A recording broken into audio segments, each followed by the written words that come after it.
এই যে দেখুন আমাদের কোম্পানির বিল্ডিংয়ের বাইরের সাইড, বাউন্ডারিগুলো খুব সুন্দর হইতেছে।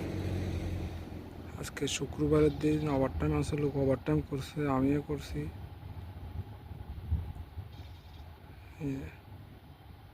বাইরের কালারটা খুব সুন্দর হইতেছে, একটু ক্রিম কালার মারছে। আর